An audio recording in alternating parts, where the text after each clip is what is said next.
네, 안녕하세요. 소개시켜주셔서 감사합니다. 예, 저는 스마트 도시협회 그 사업본부 1팀장으로 재직하고 있는 이현구입니다.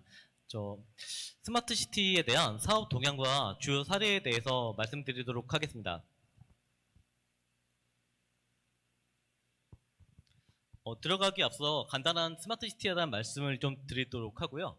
그리고 주요 정책과 그 추진 동향 같은 것들을 간단히 말씀드리고, 그리고 저희 스마트 시티를 하는데 가장 중요한 핵심 기술들이 있을 겁니다. 최근에 이제 데이터 허브에 대한 것들이 좀 뜨고 있는 부분이라 이제 그런 거에 대해서 좀 말씀드리고, 그리고 국내외 사례 같은 경우는 제가 지금 담당하고 있는 사업이 거점형 강소형 스마트 시티여서 이제 그거에 대한 내용을 좀 위주로 말씀드리도록 하겠습니다. 네, 그 스마트 시티에 대해서는 뭐 많은 분들도 익히 알고 계시겠지만 정의를 어떻게 내리는지가 사실 기관마다 조금씩 차이가 있습니다. 이제 일반적으로 도시 기반 시설에 IT 기술을 접목해서 도시 시민들에게 보다 나은 생활을 제공하는 그런 도시로 볼 수가 있고요. 4차 산업혁명의 기술을 이제 도시 공간에 적용해서 이제 거기서 발생되는 데이터를 가지고 혁신적인 아이디어를 서비스 형태로 제공해서 시민들의 삶을 개선하는 도시라고 그렇게 보시면 될 것 같습니다. 이제 예전에는 이 스마트 시티가 주로 신도시 개발 사업에 적용됐었는데요. 최근 트렌드는 기존에 있는 원도심, 기성시가지의 재생 사업이나 기성시가지를 좀 더 고도화하는 사업과 연계돼서 많이 진행이 되고 있습니다. 그래서 물리적인 공간 정비를 통해서 그 도시 공간 기능을 회복하고 이걸 IT 기술을 통해서 도시 문제를 해결하는 거를 좀 물리적인 접근 방법으로 볼 수가 있고요. 그리고 그러는 과정에서 이제 4차 산업혁명 기술이라고 할 수 있죠. IoT나 모바일이나 이제 클라우드나 인공지능 같은 기술을 적용해서 그 도시 공간을 재창출하고 새로운 가치를 부여하는 사업들이 최근의 트렌드라고 보시면 될 것 같습니다.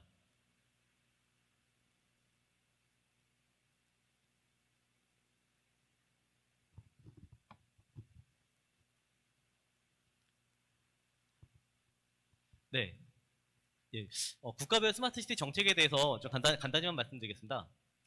유럽 같은 경우는 이제 높은 시민들의 시민 의식을 바탕으로 해서 이제 시민 참여형 스마트 시티들을 주로 하고 있고요. 주로 다루는 분야는 기후 위기 같은 부분들을 다루고 있습니다. 반대로 미국은 이제 민간 시민들보다는 이제 빅테크 기업이라고 할 수 있는 이제 IBM이나 뭐 애플이나 구글 같은 기업들이 이제 그 기술 중심의 스마트 시티를 주도한다고 할 수가 있겠고요. 그 중국은 지금 동해안 쪽에 있는 이제 인구 밀집 지역을 이제 좀 내륙으로 돌리기 위해서 이제 도시 개발을 하고 있는데 이제 그런 개발 사업들과 맞물려 가지고 하는 사업들을 진행 중입니다. 일본이 그나마 저희하고 좀 비슷한 형태의 사업들을 진행을 하고 있고요. 스마트 도시 정책 방향의 변화를 좀 말씀을 드려야 될 것 같습니다. 이 말씀을 드리려면 저 예전에 그 2013년 이전에 그 UCT 때부터 말씀을 드려야 될 것 같고요. 예전에는 이제 국토부 중심으로 해서 신도시를 만드는데 이제 어떻게 하면 정보통신 기반 시설을 확충할 것인가에 대한 사업을 했다면 이제 2단계 때 스마트 도시법이 정비가 되고 이제 그 지자체가 데이터 중심의 사업을 하는 것으로 진행이 돼서 3단계인 현재 시점에서는 이제 그 서비스 위주의 민간 참여를 통한 사업으로 진행이 많이 되고 있습니다. 대상도 역시 이제 예전에는 신도시에서 이제 기존 도시와 그리고 이제 도시 전체를 아우르는 그런 형태로 사업이 변환되고 있습니다. 사업의 현재 지금 스마트 도시 계획이 3차까지 남아 있습니다. 3차 계획에 3차 계획이 2023년까지고요. 그리고 2024년도 계획은 현재 지금 수립 중이라 저희가 여기서 말씀드리기엔 조금 적절하지 않은 것 같습니다. 네, 3차 계획은 뭐 시민의 일상을 바꾸는 이제 스마트 시티로서 다양한 도시 문제를 해결하거나 아니면 포용적인 스마트 시티를 조성하고 글로벌 협력을 강화하는 그런 사업들로 구성이 되어 있습니다. 이제 주요 추진 전략과 과제를 말씀드리면 도시 성장 단계별 맞춤형 스마트 시티를 조성하는 것이 첫 번째 과제입니다. 그래서 국가 차원에서 가장 레퍼런스가 될 수 있는 스마트 시티를 만들기 위해서 국가 시범 도시 사업들을 진행을 하고 있고요.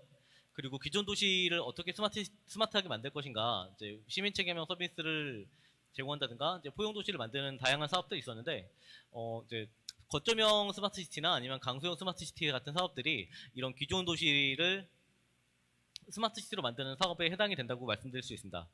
이제 노후 도시를 만드는 이제 스마트 시티형 도시 재생 사업 같은 것들도 있었고요. 이제 확산 기반을 마련하기 위해서 그 통합 플랫폼에 대한 보급과 그리고 관련된 연구 개발, 인력 양성과 이제 시민 소통 사업들을 국토부에서 추진을 했었습니다. 세 번째로 이제 스마트시티 혁신 생태계를 만드는 게 있었는데요. 뭐 예를 들어서 이제 어떤 특정 서비스나 사업 같은 것들을 하는 과정에서 이제 제도적인 한계에 걸리는 것들이 많이 있습니다. 이제 스마트시티형 규제 샌드박스 사업을 통해서 이런 혁신 서비스 같은 것들의 제도적인 한계를 극복할 수 있도록 노력하였고요. 뭐 그 저희 협회에서 하고 있는 거긴 합니다만은 이제 스마트시티 사업자들의 연합체인 이제 스마트시티 얼라이언스나 아니면은 지자체 협의체 같은 이제 이런 의견을 수렴할 수 있는 장도 만들고 있습니다. 표준화 인증이나 이제 그 산업 기반 구축 사업들, 그 외에 이제 해외 사업들이나 아니면 저 월드 스마트시티 엑스포 같은 이제 글로벌 시장을 선도하기 위한 사업들도 진행 중에 있습니다. 이제 그 기술 쪽을 좀 말씀을 드리겠습니다. 전주시도 현재 지금 그 스마트시티 통합 플랫폼을 통해서 그 스마트시티를 운영하고 계신 걸로 알고 있습니다. 그래서 그 다양한 도시 상황, 예를 들어서 교통이나 안전 같은 이제 상황들이 있을 텐데요. 관리를 위한 스마트시티 통합운영센터를 운영을 하기 위한 플랫폼에 해당이 되고요. 이제 도시에서 발생하는 그 다양한 이벤트, 상황 이벤트를 실시간으로 처리해서 전 융복합 상황에 대응할 수 있게끔 이제 도시 관리자가 운영할 수 있는 그런 플랫폼이라고 보시면 될 것 같습니다. 네, 플랫폼은 사실 많이 보급돼서 활용되고 있기 때문에 오늘은 조금 다른 말씀을 드리도록 하겠습니다. 이제 그 플랫폼 이후에 이제 국토부에서 보급하고 있는 것들이 스마트시티 데이터 허브입니다. 이 데이터 허브는 2018년부터 22년까지 이제 국토부랑 과기부 공동 R&D를 통해서 만들어진 혁신 성장 동력 사업으로 연구 개발이 되었고요. 이제 표준화된 광역권의 표준화된 데이터 관리를 할 수 있는 그런 기능들을 담고 있습니다. 이제 현재 지금 대구와 시흥의 실증 사업을 통해서 올해부터 보급이 되고 있습니다. 이제 지금 스마트시티 데이터 허브를 이제 기초단체에는 보급하지 않고 그리고 광역단체 즉 도와 광역시에 보급을 하고 있습니다. 이제 그 말 뜻은 광역에 보급된 스마트시티 데이터 허브를 통해서 산하에 있는 군구나 이제 시군들이 이 데이터 허브를 활용해서 이제 뭔가 정책에 반영하거나 아니면은 이제 광역권의 어떤 스마트시티 사업을 하기 위한 솔루션을 찾기 위한 용도로 많이 활용이 되고 있습니다. 뭐 예를 들면 대구시는 이걸 가지고 이제 저 버스 노선을 조정한다던가 아니면은 저 경찰 순찰을 하기 위한 위험지구 같은 것들을 데이터 기반으로 재설정하는 사업들을 진행하고 있습니다. 단순히 그 데이터 허브만 가지고는 좀 한계가 있고요. 이게 그 통합 플랫폼하고 연계됐을 때 좀 시너지 효과를 낼 수가 있습니다. 기존에 이제 단순히 통합 플랫폼에서는 일방적으로 이벤트만 모니터링하는 거에 그쳐서 데이터 허브를 통해서 이제 이 인간관계를 분석을 하고 이제 예측 정보를 전파하거나 아니면 예측 상황 같은 것들을 이제 유관기관에 알려줘서 좀 더 능동적이고 선제적인 도시 운영을 가능하게 할 수 있고요. 그리고 데이터 허브만의 자체 이제 분석 기능을 활용해서 그 데이터 기반의 정책 같은 것들을 개발할 수도 있습니다.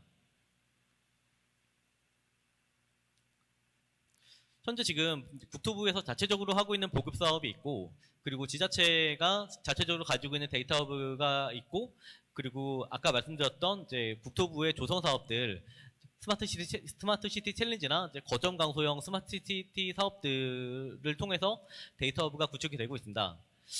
지금 다른 곳들은 대부분 다 구축이 마무리가 되어 가고 있고요. 그리고 올해 이제 경기, 충북, 세종과 그리고 이제 전북도 올해 보급 대상입니다.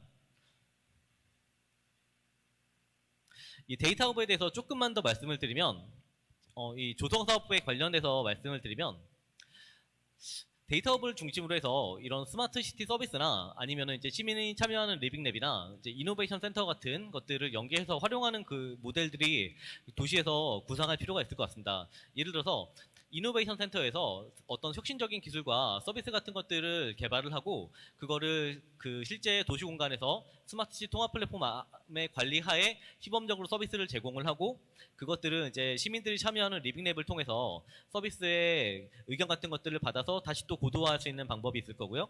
아니면은 저 이노베이션 센터 내에서 민간 서비스에 대한 것들을 연구한 다음에 이거를 시민들에게 서비스로 제공을 하고 여기에 대한 피드백을 받아서 고도화하는 이런 선순환 구조를 그릴 수 있을 것이고요. 그 과정에서 데이터 허브가 이제 각각의 사일로에서 수집되는 정보들을 통합해서 관리하는 그런 기능들을 할 수가 있습니다. 뭐 그런 과정에서 이제 그 지방자치단체는 법제도의 정비라든가 예산 지원이나 인허가 아니면은 관계기관의 협의 같은 것들을 할 수 있을 거고요. 이걸 바탕으로 해서 이제 그 스마트 시티라는 도시 브랜딩이나 아니면 해외 진출 활성화나 아니면은 관련된 R&D 같은 것들을 유치하는 그런 이제 지속 가능한 구조 같은 것들을 만드는 게 좀 필요할 것 같습니다. 이제 이거는 참고로 제가 그 광역권에서 만약에 도에서 만드는 경우에 이제 이런 데이터들을 수집해야 된다라는 것들을 좀 정리했는데 좀 지엽적인 내용이라 넘어가도록 하겠습니다. 아니면 어차피 도시들마다 이제 공통적으로 진행되는 서비스들이 있을 겁니다. 예를 들어 스마트 가로등이나 횡단보도 아니면 뭐 스마트 벤치나 CCTV 영상 분석 같은 이제 표준적인 서비스들이 있을 텐데 이런 것들을 표준화해서 그 클라우드에 적재하고 그 데이터 허브와 연계해서 이제 클라우드로 서비스를 제공해 주면서 이제 거기서 수집된 데이터를 분석하는 그런 형태의 사업 구조도 장기적으로는 좀 정책적으로 고려할 수 있지 않을까 생각이 됩니다. 네, 이런 차별점들이 이제 앞으로 스마트 시티 사업 준비에 좀 도움이 되지 않을까 생각이 되고요. 이제 국내외 주요 사례는 저 배부되는 책자와는 조금 이제 제가 좀 업데이트를 했습니다. 그래서 현재 지금 23년도에 선정되어 있는 거점형 스마트 시티와 강소형 스마트 시티 그 사례에 대해서 주로 말씀을 드리겠습니다. 거점형 스마트 시티는 이제 공모 지침에 나와 있는 내용보다 조금만 더 들어가서 말씀을 드리면 광역권 내에서 지역 경쟁력의 제고와 스마트 시티 확산을 견인할 수 있는 스마트 시티로 보시면 될 것 좋겠습니다. 이제 정부가 이제 국가 시범 도시를 하고 있지 않습니까? 이제 국가 시범 도시와 똑같은 위상을 이제 광역권에서 가져야 되는 게 이제 거점형 스마트 시티라고 볼 수가 있습니다. 이제 이런 철학 하에서 정책적 관점에서 봤을 때 그 도시 전체 그 도시가 될 수도 있고 이제 도가 될 수도 있겠죠. 디지털 전환의 촉매적 역할을 할 수 있는 이제 스마트 도시가 되어야 하고요. 그렇기 때문에 스마트 도시 계획 내에 이런 내용들이 반영될 필요가 있습니다. 공간적 관점에서 봤을 때 광역권에서의 선도 모델을 만들고 이게 기초단체의 레퍼런스가 될 수 있는 사업이 필요합니다. 기술적 관점으로는 아까 말씀드렸던 이노베이션 센터와 데이터 허브를 중심으로 한 지역의 어떤 적합한 신규 서비스를 개발해서 실증하고 확산할 수 있는 그런 기술적 순환 구조가 필요하고요. 데이터 관점에서는 이제 광역 데이터 허브를 활용하고 그리고 산업적 관점에서도 이제 단순히 그냥 일반 기업 참여가 아니라 이제 기업 광역권에 있는 이제 산학연이 있지 않겠습니까? 이제 이를 활용해서 신사업을 창출하고 사업할 수 있는 그런 구조를 좀 만드는 게 이제 사업에 가장 중요할 것 같습니다. 사실 저는 이게 광역단체 주관으로 추진하는 게 가장 유리하지 않나 생각이 되는데요. 설사 이제 기초라고 하더라도 이제 광역하고의 유기적인 협력 체계가 제일 중요하지 않을까 합니다. 그 다음은 강소형 스마트 시티에 대해서 좀 말씀을 드리겠습니다. 기후 위기나 지역 소멸 같이 일반적인 기초 단체에서 해결하기 어려운 문제들이 분명 있을 겁니다. 이제 이런 것들을 다루는 스마트 시티로 볼 수가 있고요. 유사 문제를 안고 있는 다른 지자체에 이제 이런 성과 사례 같은 것들을 확산하기 위한 레퍼런스를 만드는 게 목적이라고 볼 수가 있습니다. 정책적 관점에서는 이제 해당 유형의 도시 문제에 대한 전반적인 분석과 그 솔루션을 통한 악순환을 단절하는 그런 접근이 필요하고요. 공간적 관점도 그 도시 전체를 다 대상지로 한다기보다는 이제 어떤 기후 위기로 인해서 이제 뭐 홍수가 잦다거나 아니면은 이제 지역 소멸로 인해서 이제 동네가 좀 소멸될 것 같은 그런 대상지를 찾는 게 좀 필요할 것 같습니다. 기술적 관점이나 이제 데이터 관점 같은 경우는 아까 말씀드렸던 거점형 스마트 시티와 좀 동일하고요. 마찬가지로 산업적 관점에서 봤을 때도 이제 해당 유형의 도시 문제를 산학연이 참여해서 이제 데이터 허브와 이노베이션 센터를 활용해서 이제 신사업을 창출하기 위한 그런 사업 구조가 좀 필요할 것 같습니다. 23년도에 이제 선정되어 있는 지자체들에 대해서 좀 말씀을 드리겠습니다. 울산광역시와 고양시가 선정이 됐는데요. 이제 총평을 좀 드리자면은 울산광역시 같은 경우는 사실 좀 고전적인 스마트 시티 모델을 가져왔습니다. 어떻게 보면 안정적으로 수행할 수는 있지만, 네, 뭔가 혁신적인 사업 모델은 조금 이제 아쉬움이 있었습니다. 이제 크게 봐서 이제 모빌리티 쪽은 뭐 자율주행이나 교통약자 포용을 하기 위한 이제 수요응답 교통 같은 것들을 제시를 했고요. 네, 에너지는 이제 신재생 에너지의 이제 관리 시스템과 그리고 탄소 리워드 관련된 서비스를 제시했습니다. 이제 생활 관련해서 이제 직배송 기반의 자원재생이나 아니면은 그 스마트 버스 정류장 같은 것들, 그리고 역시 이제 데이터 관점에서의 이제 데이터 허브 구축과 그리고 데이터 기반의 교통 분석 같은 것들을 제시를 했습니다. 고양시는 이제 경기 북부권의 거점형 스마트 시티를 만드는 사업들을 제안을 했고요. 이제 조금 더 거시적인 관점에서 이제 단순히 그냥 보양만의 계획을 제안했다기보다는 이제 전 국토의 관점에서 봤을 때 이제 LX의 그 디지털 트윈 사업들도 포함되어 있었고요. 여기 같은 경우는 카카오 엔터프라이즈가 그 스마트 행정 서비스를 카카오톡 기반으로 제공하는 그런 사업들이 포함되어 있습니다. 24년 강소형 기후위기 스마트시티에 대해서 좀 말씀을 드리겠습니다. 이제 평택시가 이제 자발적 탄소 시장을 활용한 그 탄소 중립 선순환 모델을 제시를 했고요. 이제 그 그린 빌딩이나 그린 워터 아니면은 이제 그린 숲이나 아니면 재활용에 대한 것들 이거를 이제 탄소 리워드를 통해서 시민들한테 직접적으로 리워드를 제공하는 그런 사업을 제시를 했습니다. 목포시는 이제 그 바다와 생동감과 활성화를 목표로 해서 이제 하는 사업들을 제시를 했습니다. 사실 목포는 네. 태안군이 그 충청권에서 선정이 됐는데요. 태안군은 지금 저 기업도시 사업, 태안군은 기업도시 사업을 하고 있습니다. 그 현대그룹과 함께. 그래서 현대그룹이 만들고 있는 기업도시를 대상지로 해서 이제 그 모빌리티와 함께하는 원도심 기업도시를 제안을 했고요. 뭐 드론 스테이션이나 이제 메타버스 드론쇼나 아니면 수용답 교통 같은 것들을 신도시 쪽에 조성을 하고, 그리고 원도심 쪽에는 이제 그 원도심의 노약자들과 그리고 이제 상권과 동반할 수 있는 그런 사업들을 제시를 했습니다. 아산시 같은 경우는 여기에 와서 이제 일도 하면서 휴양도 즐길 수 있는 그런 디지털 오아시스라는 개념을 가지고 와서 이제 그 각각 디지털 오아시스의 스팟존과 그리고 지식 공유의 창조존이 상호 융합될 수 있는, 그리고 이제 여기서 발생하는 데이터를 수집해서 분석하기 위한 사업 모델을 제시를 했습니다. 이제 마지막으로 조금 이제 저희가 23년도 사업들을 선정을 하는 과정에서 이제 좀 아쉬웠던 부분을 말씀을 드리면, 이제 정책적 관점에서 봤을 때는 이제 좀 정부 입장에서의 접근이 필요할 것 같습니다. 이제 지자체 사업을 해보면 저희도 지자체 분들을 많이 만나보면은 대부분 다 시각이 도시 문제 해결에만 국한되어 있는 게 있습니다. 그리고 그 이상의 것들에 대해서 잘 접근하기 어려운 게 있는데, 정부 입장에서는 이제 범용적인 확산이 가능하고 뭔가 다른 데서는 안 하는 창의적인 서비스와 사업이 이제 국토부의 조성 사업에서 나오기를 좀 바라는 게 있습니다. 그래서 이런 분들에 대한 좀 고민이 필요할 것 같고요. 그 두 번째는 저희가 보기에 가장 중요하게 보는 부분인데요. 데이터 기반의 이제 사업의 선순환 구조가 필요할 겁니다. 아까 제가 서두에 설명드렸던 그 이노베이션 센터와 데이터 허브와 그리고 서비스 간의 선순환 구조를 통해서 상호 이제 시너지 효과를 내고 지속 가능한 운영이 가능하게끔 하는 그런 구조가 필요할 것 같고, 이런 구조 내에서 이제 디지털 트윈이나 자율주행이나 아니면 UAM이나 메타버스 같은 이런 기술들을 특화하는 게 필요하지 않을까 합니다. 세 번째는 좀 사업적인 관점에서 저희가 하고 있는 국토부 조성 사업들이 다 보조 사업입니다. 그 시설비를 내서 발주하는 사업이 아니라 보조 사업이다 보니까 그 특성상 그 자기 사업을 영위하는 사업자가 유리합니다. 그래서 뭐 전기 수도나 아니면 가스 통신 공급업자나 아니면은 이제 아까 오셨지만은 이제 카카오 모빌리티 같은 교통 사업자나 이제 지역 화폐 유통이나 아니면은 이제 물류 사업을 하거나 뭐 이커머스 같은 이제 자기 사업을 하는 사업자들이 좀 자기 사업을 하는 사업자들이 도시 공간 내에서 스마트 시티 사업을 하는 게 좀 필요할 것 같고요. 너무 많은 컨소시엄을 구성하기보다는 이제 그 메이저 한 개 보조 사업자가 총괄하는 구조가 관리상 좀 용이합니다. 만약에 사업 대상지 내에 이제 개발 사업이나 아니면 재생 사업이 있는 경우에는 이제 좀 그 사업을 담당하고 있는 도시공사나 개발 사업 시행자가 참여해서 하는 게 적합하고요.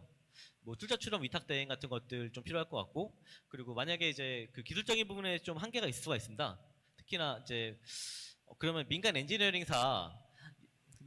정보통신 엔지니어링 쪽에 이제 PMO를 맡겨서 관리하는 게 좀 수월하지 않을까 합니다. 뭐 이제 사업 성과물의 규속 같은 것들을 결정할 때 이제 부가세 문제 같은 것들도 충분히 검토를 좀 해야 될 것 같고요. 뭐 이 정도가 좀 이제 다른 사업들과 차별화되기 위한 키포인트가 아닌가 생각이 됩니다.